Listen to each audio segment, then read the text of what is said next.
Hello and welcome back. अभी हम लोग लेकर आए हैं DPP1 का जो प्लेन मिरर का दिया गया था उसका सॉल्यूशन को।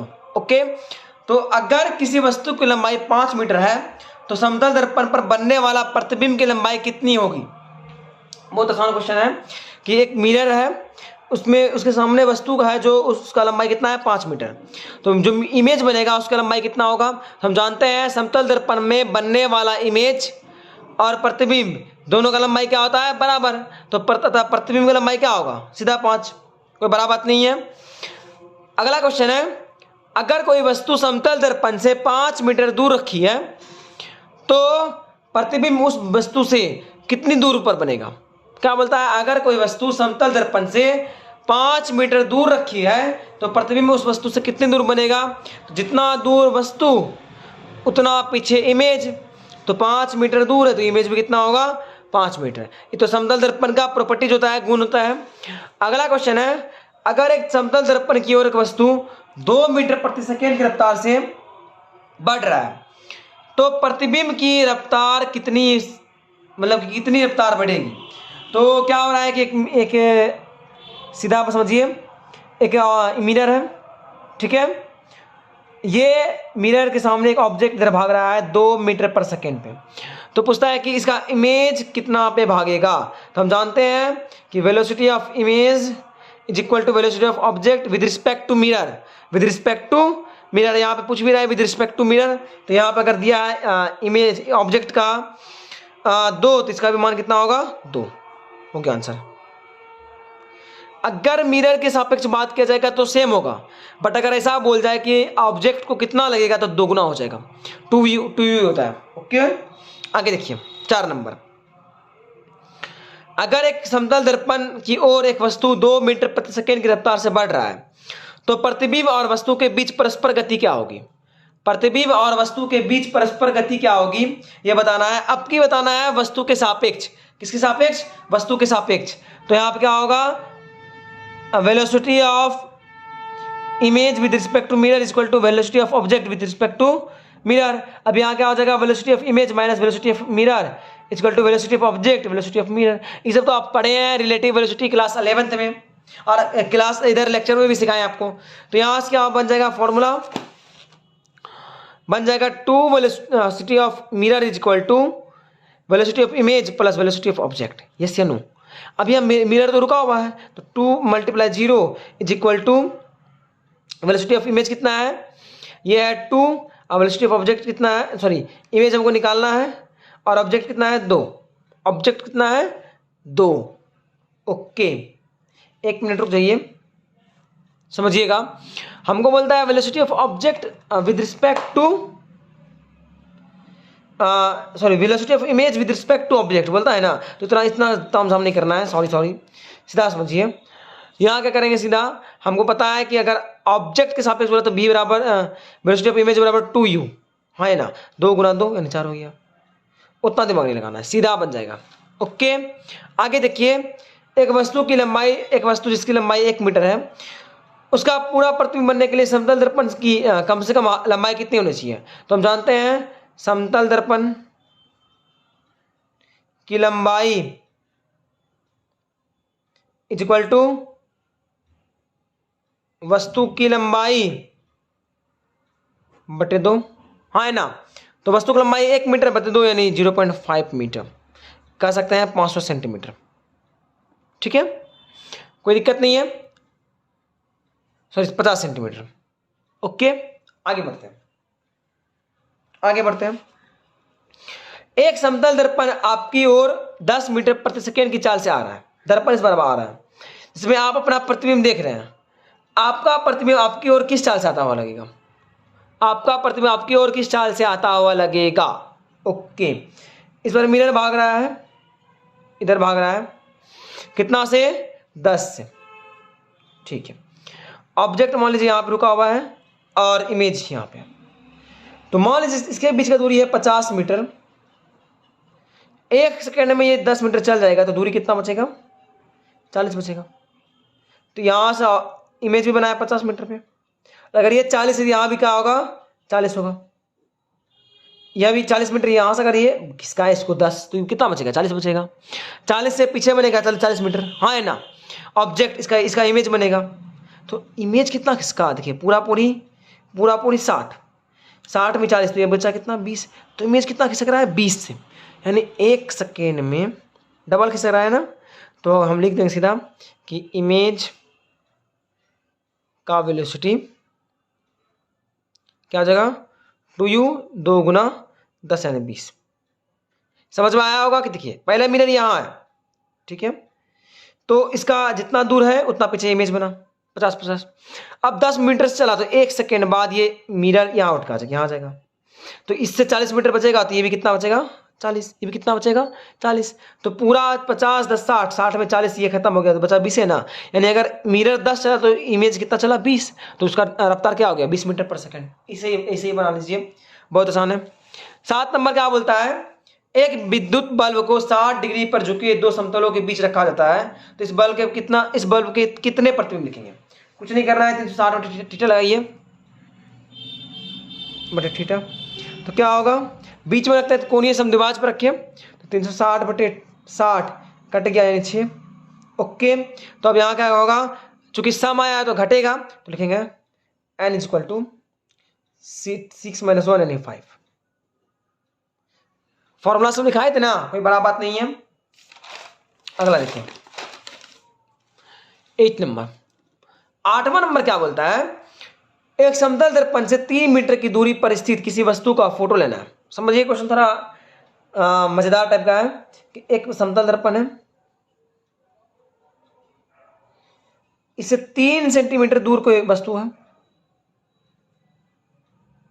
समझिएगा, इसका फोटो लेना है। तो एक बात समझिएगा, पीछे से तो फोटो लेगा नहीं, फोटो लेगा आगे का, तो आगे का फोटो दिखेगा इसको इमेज में, हाँ है ना, तो इसका फोटो आगे कहाँ दिखेगा, इमेज से दिखेगा। यस, तो इमेज का फोटो लेगा वो एक्चुअल में, किसका लेगा, इमेज का फोटो लेगा, जो कि 3 सेंटीमीटर दर्पण से भी पीछे है।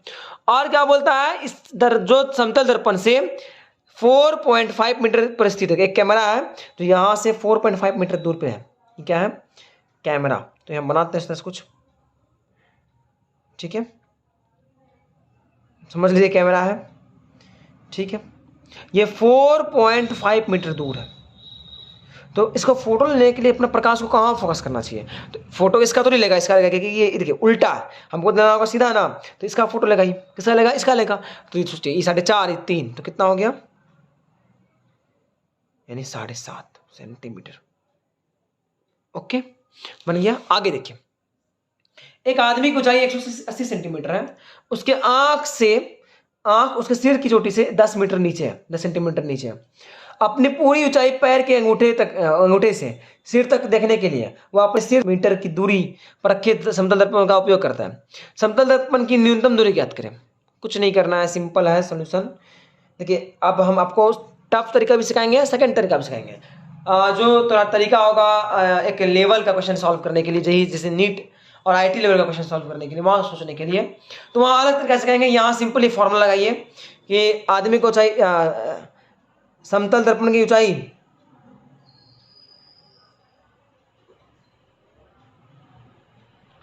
इक्वल टू क्या होगा, वस्तु की ऊंचाई यानी आदमी की ऊंचाई बटे 2। कितना है, पूरा 180 बटे 2 यानी कितना आ गया 90 मीटर, 90 सेंटीमीटर हो गया। आधा होता है पता है हमको क्या। आगे देखिए क्वेश्चन नंबर 10। एक मीनार के पाद से यानी पैर बिंदु से क्षैतिज सतह पर एक समतल दर्पण 60 मीटर की दूरी पर रखा जाता है। मतलब एक मीनार है, समझिएगा, ठीक है, इसका निचला बिंदु से 60 सेंटीमीटर दूर है, ठीक है। एक समतल दर्पण रखा हुआ है इस तरह से, क्षैतिज रखा हुआ है, ऊर्ध्वाधर नहीं बोलते, क्षैतिज बोलते, इस तरह से रखेंगे सुता के, ठीक है। मीनार की चोटी और दर्पण में उसका प्रतिबिंब एक दूसरे से 90 डिग्री कोण बनाता है। यानी देखिए यहाँ पे देखिए, ये किरण ऐसा आएगा और ऐसे मुड़ जाएगा, ऐसे ना मुड़ जाएगा। तो मीनार का चोटी, अब इसका इमेज यहाँ बनेगा, आप सिखाए थे आपको, जितना ऊपर ऑब्जेक्ट उतना नीचे इमेज, तो उतना ही ऐसे करके इसको मिलाइए। तो ये दोनों मिले कितना एंगल बना रहा है 90 डिग्री। बात समझना होगा, आपको कि मीनार की चोटी ये और दर्पण का प्रतिबिंब ये दोनों मिलकर कितना एंगल बनाया, 90 डिग्री बन गया, 90 डिग्री। तो मीनार की ऊंचाई बताना है, ये 90 है। अब एक बात बताइए, यहाँ पे दोनों बराबर होगा, आई बराबर आर, ठीक है, आई बराबर आर है, ओके। और ये 90 पूरा है, ये पूरा क्या है 90, समझिएगा बस आराम से, ये 90 है, ये आई और आर है। तो ऐसे सोचिए कि ये जो होगा ये और ये बराबर होने वाला है, ये और ये बराबर होने वाला है, और ये बराबर होने वाला है। देखिए तो समझिए, ऐसे समझिए, जब ये और ये बराबर होता है तो ये और ये बराबर होता है, आपको क्लास में सिखाए थे हम, बराबर होता है। तो ये और ये बराबर है ऑलरेडी, ये और ये बराबर है, और ये दिशाभिमुख कोण है। देखिए यहाँ पे ये और ये दिशाभिमुख कोण है, तो ये और ये बराबर होगा, तो बराबर होने का मतलब 45, तो यहाँ पे एंगल कितना हो गया 45 डिग्री। हमको चाहिए लंब, क्या है लंब, ये आधार। देखिए 10 लगाइए, 10 45 बराबर P/B, बी का मान कितना है 60, 60 10 45 बराबर P, और P बराबर क्या हो गया 60 गुना 1 बराबर 60 मीटर। तो मीनार को चाहिए कितना होगा 60 मीटर। कोई बड़ा बात नहीं था, आगे बढ़ते हैं। प्रकाश के किरण समतल दर्पण पर आप 30 डिग्री के आप, मतलब इस तरह से, ठीक है, 30 डिग्री आपतित हुआ, ठीक है। तो इस किरण का विचलन कोण बताइए। विचलन कोण मतलब ये वास्तविक किरण और परावर्तित किरण के बीच का कोण को विचलन कोण कहते हैं। अगर ये 30 तो ये भी 30, ये 30 तो ये कितना हो जाएगा 60 है, 90 होता है, पूरा 90, तो ये 30 तो ये 60, ठीक है। ये 30 तो ये कितना हो गया 60, ये 60 तो ये भी 60, तो विचलन कोण कितना हुआ 120। तो डायग्राम मेथड, एक फॉर्मूला भी होता है। फॉर्मूला क्या होता है, फॉर्मूला होता है डेल्टा बराबर 180 माइनस 2i। तो 180 माइनस 2i का मान 30, तो 180 माइनस 60 यानी 120 डिग्री, ठीक है। ऐसे भी आ गया, वैसे भी आ गया, दो तरीका है, जैसे आप अच्छा वैसे बना लीजिए। ज़्यादा आसान फॉर्मूला है तो फॉर्मूला से बनाइए, ओके। यह एक क्वेश्चन है, एक समतल दर्पण 36 से 30 डिग्री कोण बना रहा है। यदि एक ऊर्ध्वाधर किरण दर्पण से टकराती है तो दर्पण एवं परावर्तित किरण के मध्य का कोण का मान ज्ञात करें। समझिएगा, एक मिरर है जो धरती के साथ 30 डिग्री कोण बना रही है। कितना कोण बना रही है 30 डिग्री का, ओके। तो यहाँ पे लंबवत गिरता है, किसे, तो लंबवत ऊर्ध्वाधर गिरता है, इस तरह से प्रकाश किरण आएगा। तो किधर भागेगा भाई, तो किधर भागने से पहले आप सोचते हैं थोड़ा सा, इसको नीचे बढ़ाए थे 90, ये 30, ये कितना होगा, त्रिभुज से तीनों कोण थे 90 30 कितना होगा 60, तब ना 60 30 90 90 180, ठीक है। ये 60, तो ये कितना होगा 60, क्या देखिए एक अधिक कोण क्या बोलते हैं शीर्षाभिमुख कोण।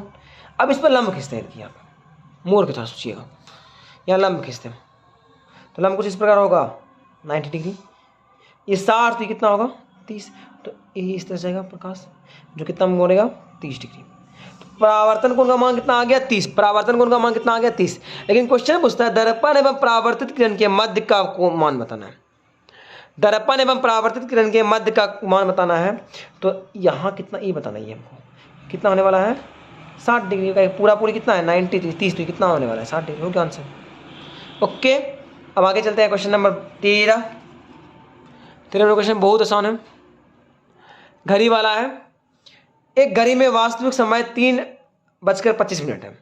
जब इसे समतल दर्पण में देखा जाए तो दर्पण में कितना समय दिखेगा, कुछ नहीं है, 3:25 बता रहा है। आपको सिखाए थे ट्रिक, क्या है 11:60 में घटाइए 3:25 घटाइए, यहाँ कितना हो जाएगा 5 3, और यहाँ कितना हो जाएगा 7 7 3 10 नहीं 8, तो आंसर ही हो गया, कोई बड़ा बात नहीं है। आगे चलते हैं क्वेश्चन नंबर 14। एक छोटी वस्तु किसी स्थिर समतल दर्पण के सामने 10 सेंटीमीटर की दूरी पर स्थित है। यदि आप वस्तु के पीछे समतल दर्पण से 30 सेंटीमीटर पर खड़े हैं तथा इसके प्रतिबिंब को देखते हैं, तो आपकी आंख द्वारा फोकस की गई दूरी का मान ज्ञात करें, ठीक है, कुछ नहीं है। एक दर्पण है, ठीक है। इससे 10 सेंटीमीटर दूर कोई वस्तु रखा हुआ है, तो जितना पीछे ऑब्जेक्ट उतना पीछे इमेज, तो 10 सेंटीमीटर दूर इसका इमेज भी बनेगा। हम दर्पण से 30 सेंटीमीटर दूर खड़ा है, ठीक है, 30 सेंटीमीटर दूर खड़ा है, तो तब आपकी आंख द्वारा फोकस की गई दूरी का मान कितना होगा? तो यहां से 30 या 10, तो कितना हो गया?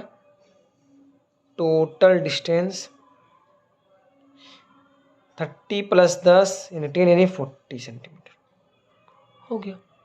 कोई बड़ा बात नहीं है। 15, एक मनुष्य 15 मीटर प्रति सेकेंड की चाल से एक दर्पण की ओर दौड़ता है, इसके प्रतिबिंब की चाल का मान कितना होगा? सीधी बात है यार, velocity of object is velocity of image with respect to mirror, ठीक है। तो ये 15 से दौड़ रहा है, भी कितना दौड़ेगा? 15 मीटर प्रति सेकेंड सर, होगा आंसर। कितना बार बता दिया? किसी स्थिर समतल दर्पण के सामने कोई प्रक्षेप 6 मीटर प्रति सेकेंड की चाल से दर्पण से दूर जा रहा है, ओके, तब प्रक्षेप के सापेक्ष किसी मतलब इसके प्रतिबिंब का वेग कितना होगा? तो क्या बोल रहा है? वस्तु के सापेक्ष ना, तो हम लिखेंगे velocity of object, velocity of image with respect to object कितना होने वाला है? 2 velocity of object with respect to mirror. 2 कितना दिया है? 6, कितना हो गया आंसर? 12 मीटर प्रति सेकेंड, ठीक है। 17वां नंबर क्वेश्चन, ठीक है। एक वस्तु समतल दर्पण से 0.5 मीटर दूरी पर स्थित है, वस्तु के प्रतिबिंब वस्तु और प्रतिबिंब के बीच की दूरी का मान कितना होगा? कुछ नहीं क्वेश्चन है यार। एक वस्तु ऐसे समतल दर्पण से 0.5 मीटर दूर पर स्थित है। अब हमको एक बात बताइए, इसका इमेज कितना दूर बनेगा? जितना पीछे ऑब्जेक्ट उतना पीछे इमेज, ठीक है।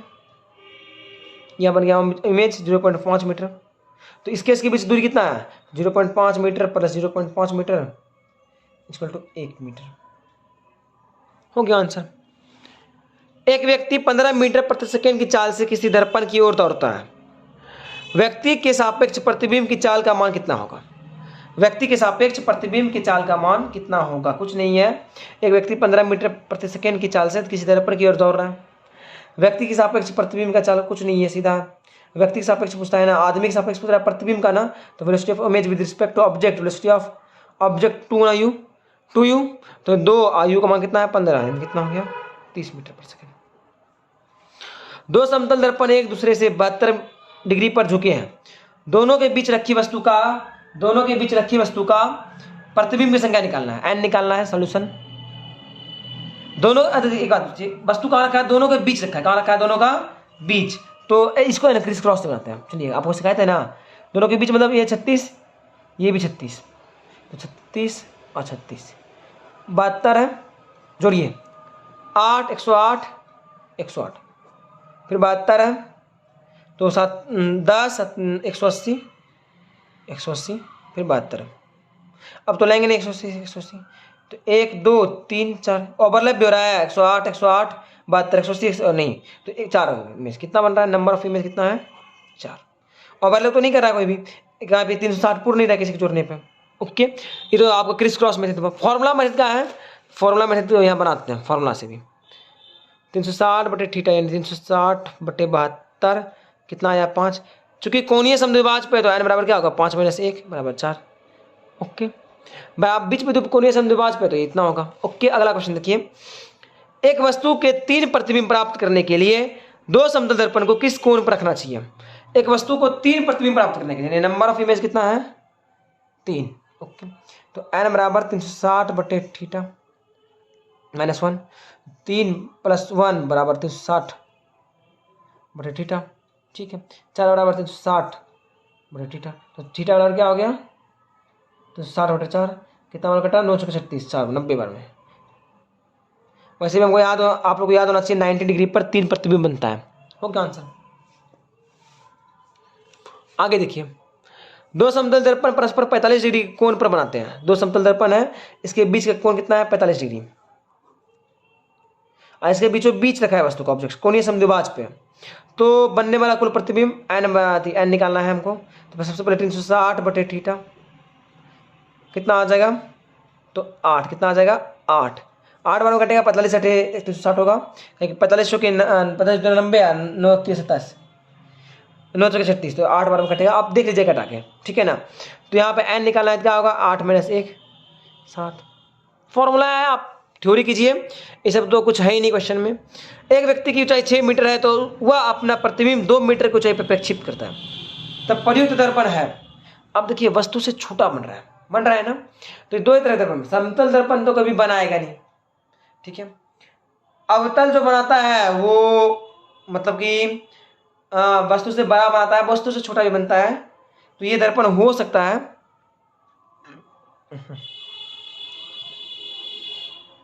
2 मीटर ऊंचाई का प्रक्षेप करता है, तब प्रयुक्त दर्पण है, ठीक है। तो इसका आंसर हो जाएगा या तो अवतल दर्पण या उत्तल दर्पण। उत्तल दर्पण ज्यादा सही है, काहे कि उत्तल दर्पण में हमेशा वस्तु का आता है छोटा बनता है। ओके, तो ये हो गया आपका DPP1 कंप्लीट। कल मिलेगा आपको DPP2। तो मिलते हैं कल नेक्स्ट वीडियो में, तब तक आप पढ़ते रहें।